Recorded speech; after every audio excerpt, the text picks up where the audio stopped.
नमस्कार बच्चों, आज हम आपके साथ क्लास 10th एनसीईआरटी मैथमेटिक्स का चैप्टर नंबर 10 सीखेंगे, जिस चैप्टर का नाम है बच्चों सर्कल। ठीक है बच्चों, हम पढ़ रहे हैं चैप्टर 10th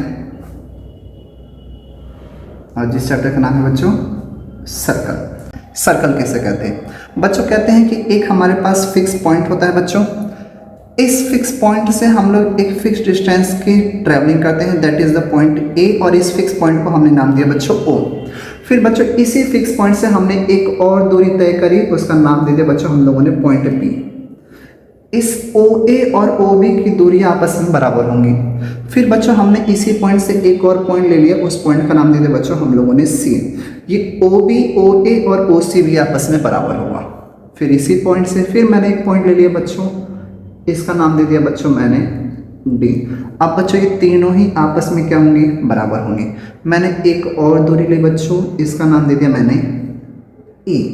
ये भी बच्चों आपस में क्या होंगे? इन सभी के आपस में बराबर होंगे। मैं एक और पॉइंट ले लेता हूँ बच्चों, पॉइंट एफ। तो इसी फिक्स पॉइंट से इस पॉइंट को मिलाएंगे तो बच्चों ये भी आपस में क्या होगा बच्चों?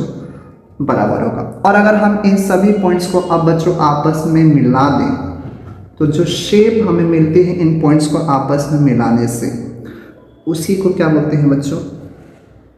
सर्कल बोलते हैं। माफ कीजिएगा, ये लाइन थोड़ी सी टेढ़ी हो गई है। ठीक है बच्चों, अब ये पॉइंट ओ क्या था बच्चों? मैं इसे बार बार क्या बोला था? Fixed point. क्या बोला था बच्चों? Fixed point. ये फिक्स पॉइंट बच्चों, इस फिक्स पॉइंट को हम लोग सर्कल के अंदर किस नाम से जानते हैं? Centre of the circle. Centre of the circle. और बच्चों ये जो बार बार हम लोग ये डिस्टेंस ट्रेवलिंग कर रहे थे, O A, O B, O D, O F, O E, O C, ये सभी आपस में क्या थी बच्चों? बराबर थी। हमने इसका क्या नाम दे रहे थे बच्चों? बार बार फिक्स डिस्टेंस। इस फिक्स डिस्टेंस को बच्चों हम लोग सर्कल में किस नाम से जानते हैं बच्चों? रेडियस। और रेडियस को किससे रिप्रेजेंट करते हैं बच्चों? स्मॉल आर से। ठीक है बच्चों, अब इन सभी को आपस में जब हमने मिला दिया तो हमें जो शेप मिली है उसी शेप या उसी फिगर को क्या नाम देते हैं बच्चों? सर्कल नाम देते हैं। किस नाम से जानते हैं बच्चों? सर्कल। अब मैंने जो आपके सामने बातें बोली हैं उनको मिलाकर मैं एक छोटी सी आपके लिए डेफिनेशन लिखता हूँ सर्कल की। हमने कहा सर्कल क्या है, तो हम कहते हैं बच्चों सर्कल इज द सेट या फिर collection. Circle is the set या फिर बच्चों क्या है? Collection of all the points, all the points in a plane. Plane का मतलब बच्चों कोई सरफेस जो बराबर हो। ठीक है, plane are at a fixed distance. उनकी डिस्टेंस कैसी है बच्चों? फिक्स है। फ्रॉम, कहां से? फ्रॉम अ फिक्स्ड पॉइंट, उस फिक्स्ड पॉइंट से। अब बच्चों यहाँ पे जो ये फिक्स पॉइंट नाम आया है, ये वर्ड यूज हुआ है सेंटर के लिए, और जो बच्चों यहाँ पर फिक्स डिस्टेंस वर्ड यूज हुआ है, ये हुआ है रेडियस के लिए। यानी किसी भी सेंटर फिक्स पॉइंट से फिक्स डिस्टेंस को मिलाने से मिलने वाले सभी के सभी पॉइंट्स का सेट, सभी के सभी पॉइंट्स का बच्चों सेट या फिर कलेक्शन क्या कहलाता है? सर्कल। तो सर्कल क्या है? फिक्स डिस्टेंस और फिक्स पॉइंट से मिलने वाले सभी पॉइंट्स का कलेक्शन या फिर सेट क्या कहलाता है बच्चों? सर्कल, जिसके अंदर वो फिक्स पॉइंट सेंटर कहलाता है और वो फिक्स डिस्टेंस बच्चों सर्कल की रेडियस कहलाती है। इतना आपको पता होगा बच्चों? ठीक है, बहुत अच्छी बात है। आइए बच्चों फिर से थोड़ी सी एक और बात कर लेते हैं। बच्चों ये हमारा सर्कल हो गया,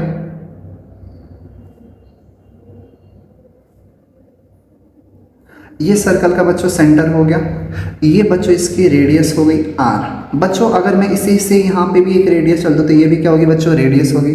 अगर इस रेडियस और इस रेडियस को अगर बच्चों जोड़ूंगा तो यहाँ से बच्चों यहाँ तक की जो हमारी डिस्टेंस होगी वो क्या होगी बच्चों? 2r होगी। कितनी होगी बच्चों? 2r। तो बच्चों 2r रेडियस प्लस रेडियस कितना हो गया बच्चों? डायमीटर। रेडियस प्लस रेडियस मिलकर क्या बनता है बच्चों? Diameter. R plus R. Diameter को बच्चों डी से दिखाते हैं। आर प्लस आर कितना हो गया बच्चों 2r। तो यहाँ से हम लोग देख सकते हैं कि जो रेडियस होगा वो डी अपॉन क्या होता है बच्चों 2 होता है। आपको ये बात भी पहले से क्या होगी बच्चों पता होगी, ठीक है।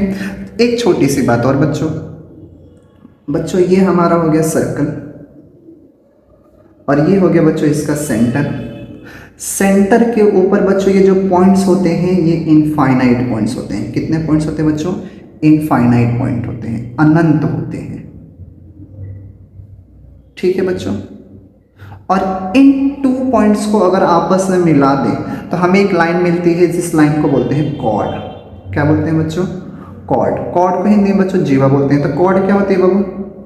लाइन joining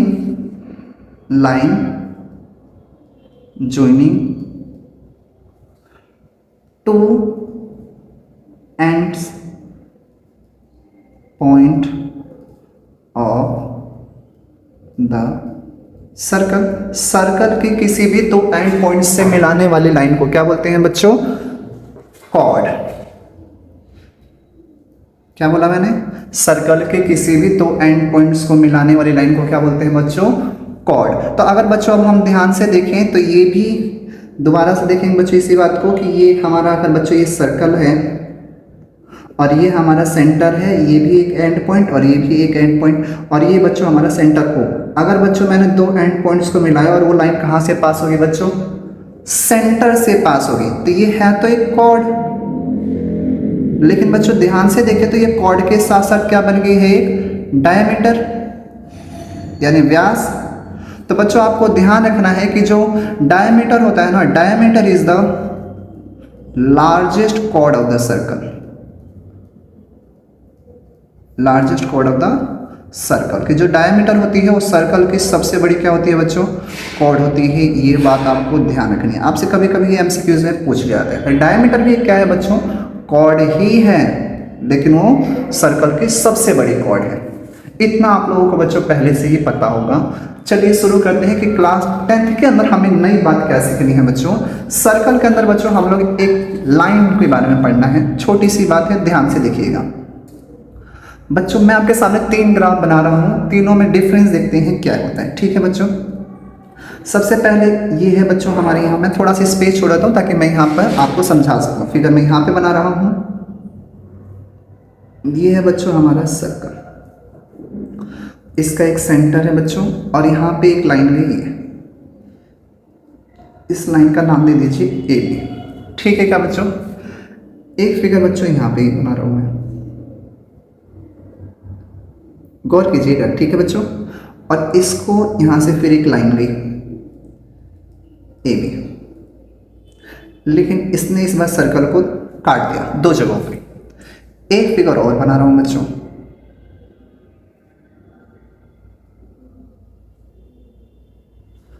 और इस बार इसने क्या करा है? ये लाइन ए बी, और इसने सर्कल को सिर्फ एक जगह पे टच करा है बच्चों। मैंने आपके 3 ग्राफ बनाए हैं, आप लोगों को दिखाई दे रहा होगा। पहले में ए बी लाइन सर्कल को किसी तरह से टच नहीं कर रही है और ना ही इंटरसेक्ट कर रही है। दूसरे वाले में ए बी लाइन ने सर्कल को 2 पॉइंट्स पे कट करा है। तीसरे वाले लाइन में ए बी लाइन ने सर्कल को एक पॉइंट पर टच करा है, या फिर हम कह सकते हैं इंटरसेक्ट करा है, ठीक है बच्चों। यहीं से हमें समझना है लाइंस। तो बच्चों लाइंस को 2 कैटेगरी में बांट दिया गया है।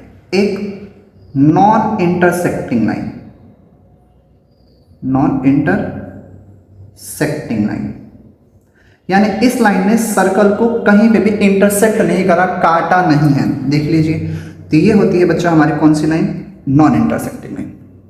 अब एक होती है बच्चों हमारी इंटरसेक्टिंग लाइन। अब ध्यान क्या देना है बच्चों कि जो हमारी इंटरसेक्टिंग लाइन होती है ना, ये 2 तरह की होती है। एक जो सर्कल को काट रही है और एक सिर्फ सर्कल को काट रही है, या फिर हम कह सकते हैं कि वो छू रही है। तो जो सर्कल को 2 पॉइंट से बच्चों काट रही है उसे हम लोगों ने नाम दिया सीकेंट। क्या नाम दिया बच्चों? सीकेंट। सीकेंट सर्कल को कितने पॉइंट्स पे काटती है? 2 पॉइंट्स पर। और एक नाम दिया बच्चों हम लोगों ने टेंजेंट। क्या नाम दिया बच्चों हम लोगों ने? टेंजेंट। टेंजेंट सर्कल को कितने पॉइंट पर काटती है बच्चों? 1 पॉइंट पर। मैं लिख भी देता हूं बच्चों, second which intersect the line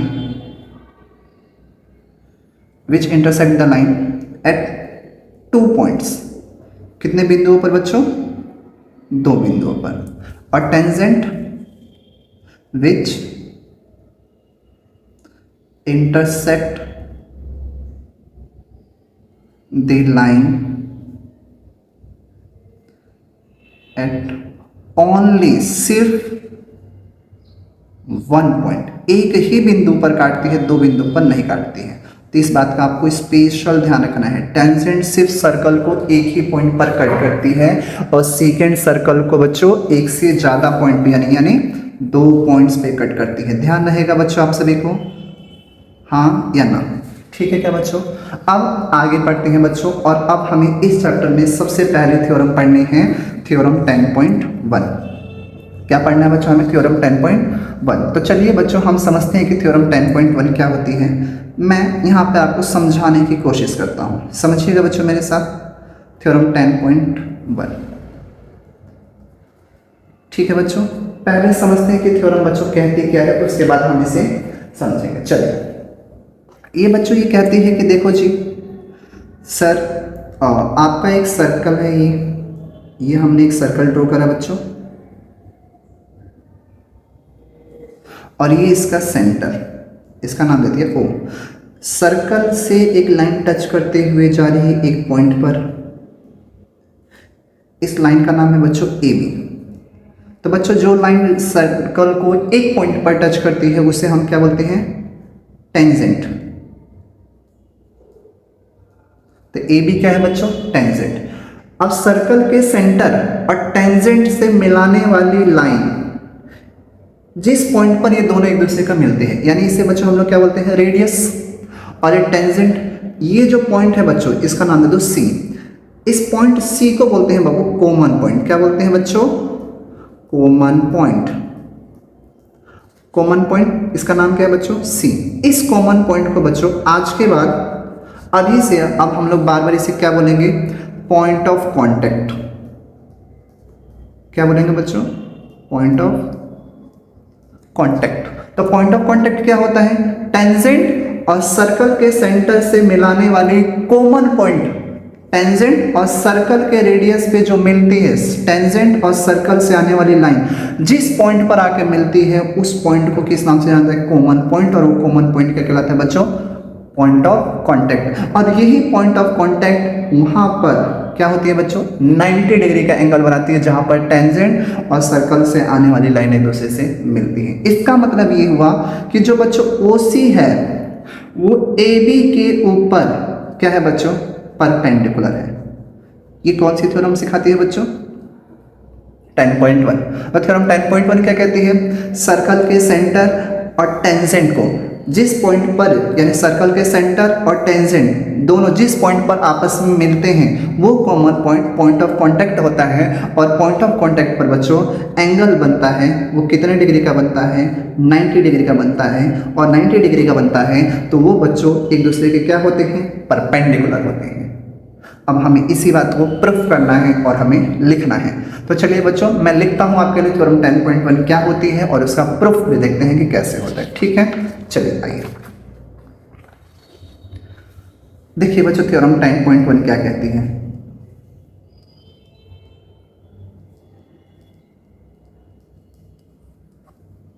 ठीक है बच्चों समझिएगा, कहती है कि the tangent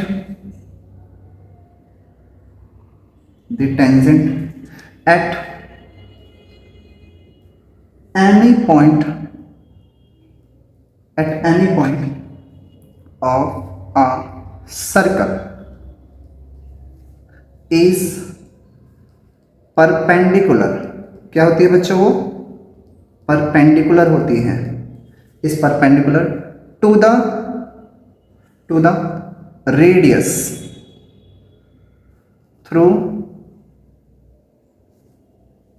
through the point of contact. ठीक है, अब इसको एक बार लिख भी देते हैं बच्चों। इसका मतलब कि ये बच्चों है हमारा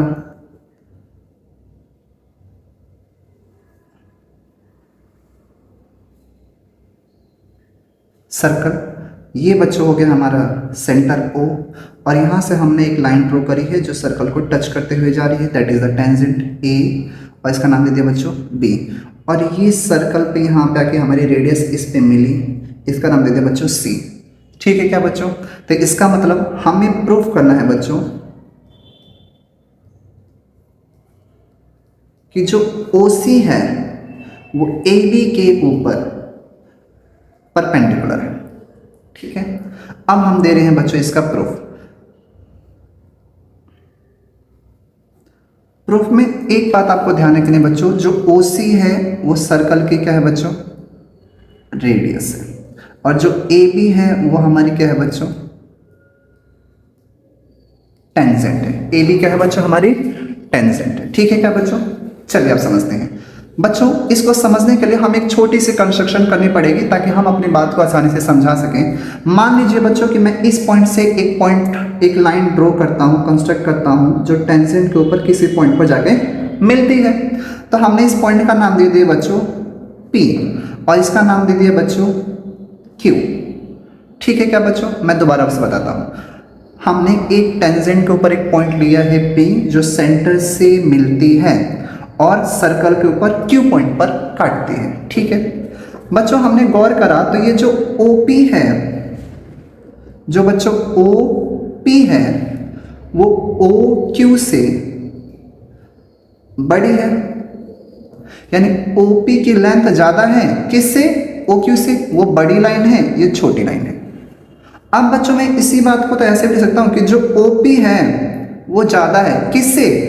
सर OQ और OC तो बराबर है, तो मैं OQ की जगह क्या लिख सकता हूं बच्चों? OC। ऐसे कैसे लिख दिया सर आपने? हमने कहा क्योंकि OC और OQ दोनों एक दूसरे के बराबर है। क्यों? क्योंकि ये दोनों क्या है? रेडियस है। तो मैंने OQ की जगह क्या लिख दिया? OC। चलिए एक और ले लेते हैं सिमिलरली इसी प्रकार से। मान लीजिए कि मैं एक पॉइंट और लेता हूं बच्चों, यहां पर इस पॉइंट को ले लिया मैंने, इसका नाम दे दिया बच्चों मैंने M, और इसने सर्कल को N पॉइंट पर कट करा है। तो मैंने देखा कि जो OM है वो ON से बड़ी है, और थोड़ा सही से देखा बच्चों तो जो OM है एज इट इज रहेगा, लेकिन जो ON है वो OC से बड़ी है, बराबर है। सॉरी, ON और OC बराबर है। क्यों? क्योंकि सर ON और OC दोनों बराबर है। क्यों? क्योंकि ये दोनों सर्कल के क्या है बच्चों? रेडियस है। इसी तरीके से हमने एक और पॉइंट ले लिया।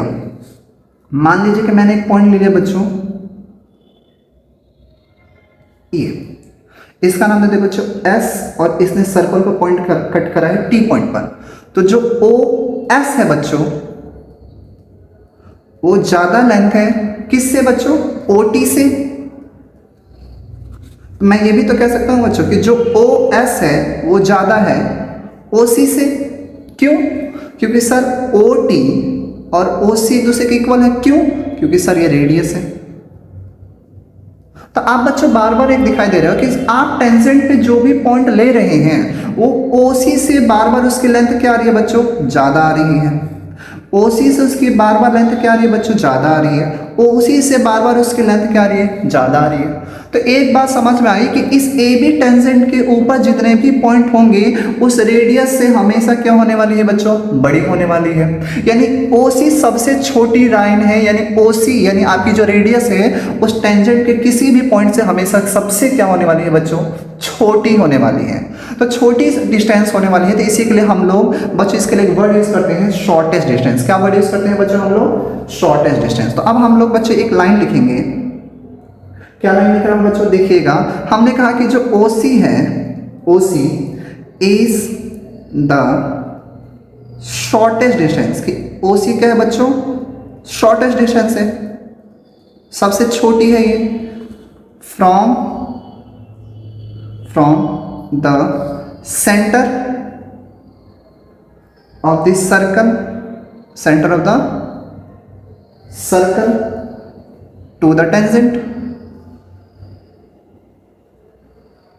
हमने लिखा इस बात को कि जो OC है वो शॉर्टेस्ट डिस्टेंस है, सबसे छोटी दूरी है, कहाँ से? तो centre of the circle to the tangent, कि सर्कल के सेंटर और टेंजेंट पे जो भी दूरियां आ रही है उन सब में सबसे छोटी क्या है बच्चों? OC है। और हम जानते हैं कि जो सबसे छोटी दूरी होती है यानी जो शॉर्टेस्ट डिस्टेंस होती है ना बच्चों, वही परपेंडिकुलर डिस्टेंस होती है। तो हम लोग कह सकते हैं हैंस हम लोग कह सकते हैं बच्चों, हम लिखेंगे इस बात को, एंड वी नो डेट, हम लिख रहे हैं एंड वी नो डेट कि हम जानते हैं, एंड वी नो डेट क्या जानते हैं बच्चों? The shortest distance, the shortest distance is the perpendicular distance. इस शॉर्टेस्ट डिस्टेंस से क्या होती है बच्चों? परपेंडिकुलर डिस्टेंस होती है। ठीक है क्या बच्चों? हैंस अतः हम कह सकते हैं कि जो OC है वो परपेंडिकुलर है किस पे बच्चों? AB पर। और यही हमें क्या करना था बच्चों? प्रूफ करना था। एक बार फिर मैं आपको बता दूं ये थ्योरम क्या कहती है। ये थ्योरम बच्चों ये कहती है कि सर्कल के सेंटर और टेंजेंट जिस पॉइंट पर आके एक दूसरे को मिलते हैं उस पॉइंट को कॉमन पॉइंट के नाम से जाना जाता है, और कॉमन पॉइंट पर जो एंगल होता है वो 90 डिग्री का होता है। इसका मतलब कि जो OC है यानी जो रेडियस है वो टेंजेंट के ऊपर क्या होती है बच्चों? परपेंडिकुलर होती है। क्या होती है? परपेंडिकुलर होती है। और अगर ये परपेंडिकुलर है तो इसका मतलब उसके बीच में एंगल कितने डिग्री का बना है बच्चों? 90 डिग्री का बना है। ध्यान रहेगा आप सभी को। ठीक है क्या बच्चों? आइए अब हम अपनी अगली थ्योरम समझते हैं बच्चों, जो कि है हमारी 10.2 थ्योरम 10.2। देखते हैं बच्चों ये थ्योरम क्या कहती है। थ्योरम बच्चों 10.2, थ्योरम 10.2। ठीक है क्या बच्चों? मैं उम्मीद करता हूं बच्चों आपको समझ में आ रहा होगा। चलिए देखते हैं ये थ्योरम क्या कहती है। ये थ्योरम ये कहते हैं कि बच्चों कोई सर्कल ले लीजिए आप,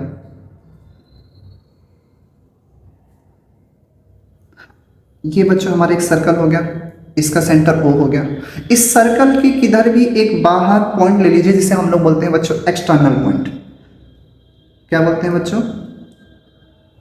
external point.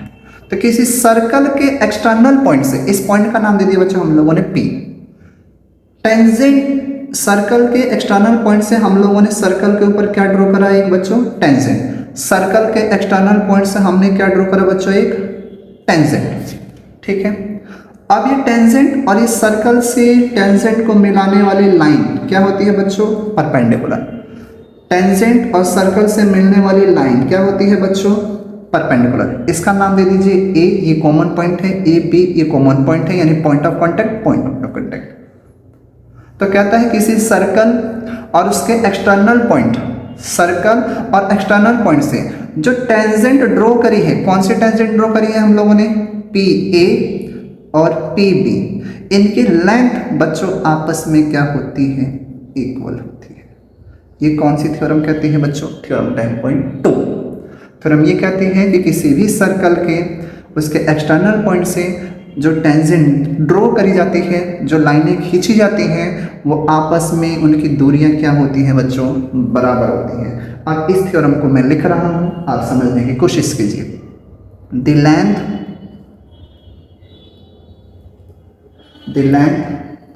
Of tangent drawn from an external point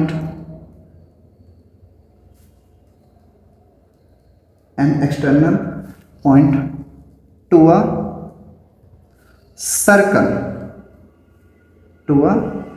circle are equal। Simple है।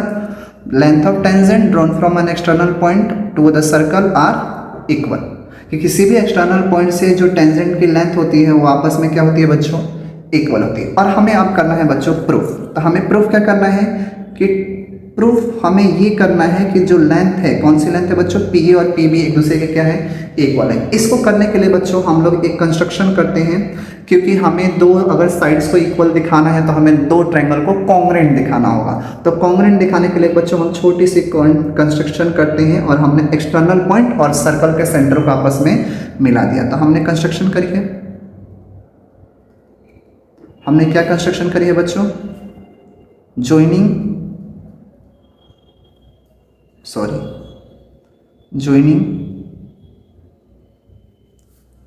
the external point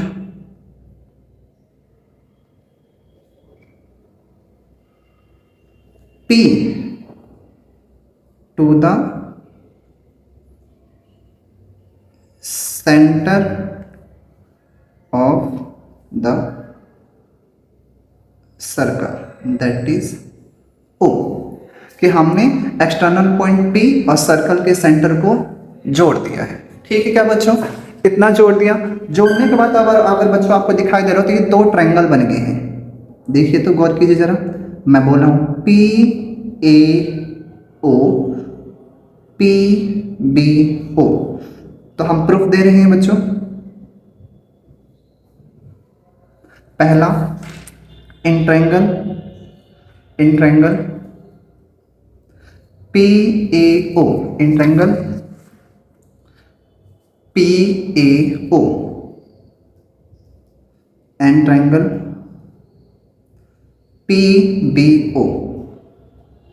एक मिनट मैं देख लूं बच्चों, आपको दिखाई दे रहा है या नहीं दिखाई दे रहा, कहीं कट तो नहीं हो रहा, परफेक्ट है बच्चों, बट तो बच्चों आप लोगों को देखा जैसे कि हम लोगों ने दो त्रिभुज लिए हैं, इन ट्रायंगल पी ए ओ और एक लिए पी बी ओ। चलिए बच्चों सबसे पहले हमें दिखाई दे रहा है कि ओ ए और ओ बी एक दूसरे के इक्वल है, क्योंकि ये दोनों बच्चों सर्कल के क्या है, रेडियस। तो ओ ए इक्वल हो गए बच्चों किसके, ओ बी के। क्यों, क्योंकि ये सर्कल के हो गए बच्चों रेडियस, यानी रेडियाई होगी।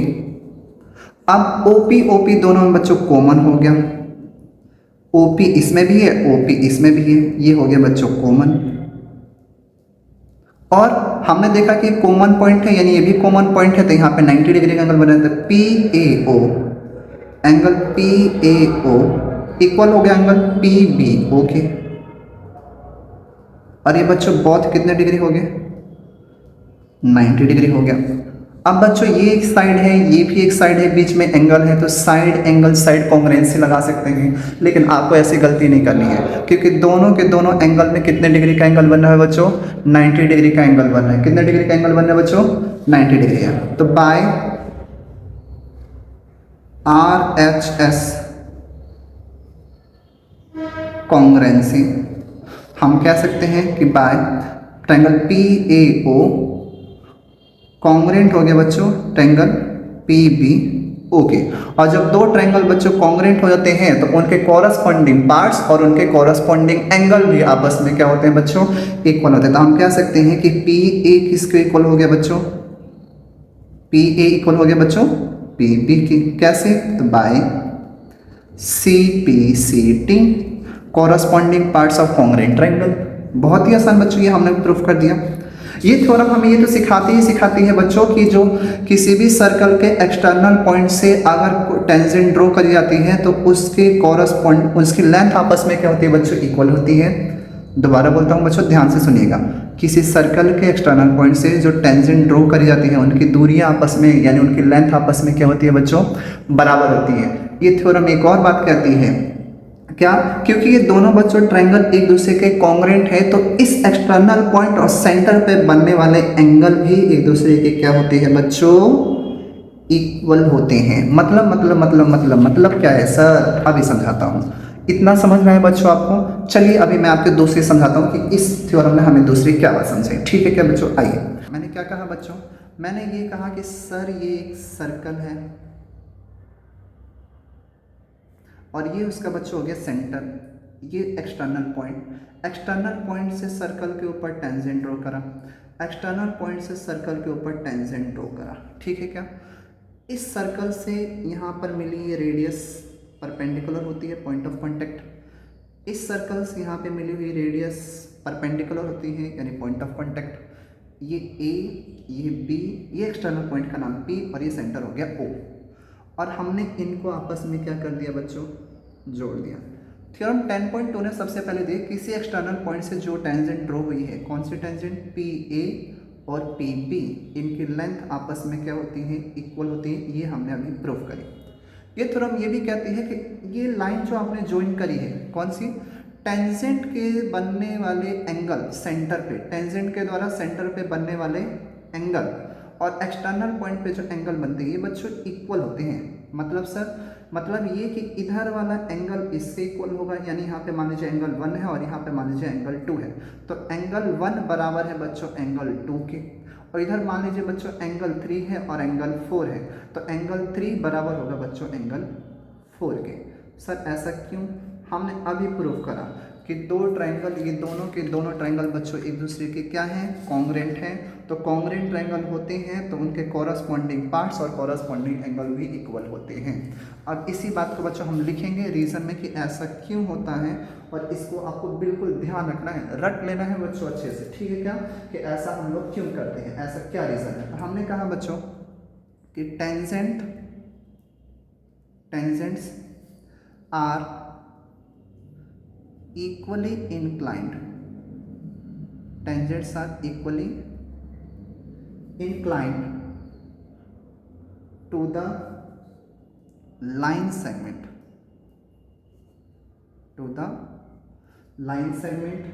joining center of the circle,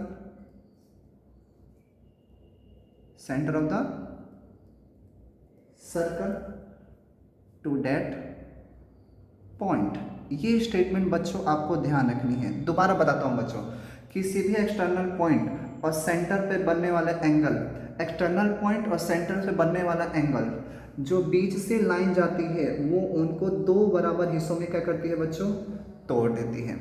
tangent के द्वारा बनाया गया एंगल जो कहाँ पे बनता है बच्चों, एक्सटर्नल पॉइंट और सेंटर पे, तो वो एक्सटर्नल पॉइंट और सेंटर को मिलाने वाली लाइन उन दोनों एंगल्स को दो बराबर हिस्सों में तोड़ देती है, हमेशा हमेशा और हमेशा। लिखेंगे क्या, टेंजेंट्स आर इक्वली इंक्लाइंड, कि उनके जो एंगल्स होते हैं बच्चों इक्वली इंक्लाइंड होते हैं, बराबर होते हैं, टू द लाइन सेगमेंट, किस line segment, joining the centre, और उस पॉइंट से, कौन से पॉइंट से बच्चों, यहाँ पर वो पॉइंट की बात हो रही है एक्सटर्नल पॉइंट से। किस पॉइंट से बात हो रही है बच्चों, एक्सटर्नल पॉइंट से। होप सो कि बच्चों आपको ये थ्योरम बहुत अच्छे से समझ में आ गई होगी, ठीक है क्या बच्चों। आज के लिए इस वीडियो में बस इतना ही। अगली वीडियो में अब हम इस चैप्टर के करेंगे क्वेश्चंस बहुत ही आसान तरीके से। तब तक आपका काम है कि दोनों थ्योरम को पढ़िए, समझिए, ठीक है बच्चों। Bye bye, tata, take care, thank you बच्चों।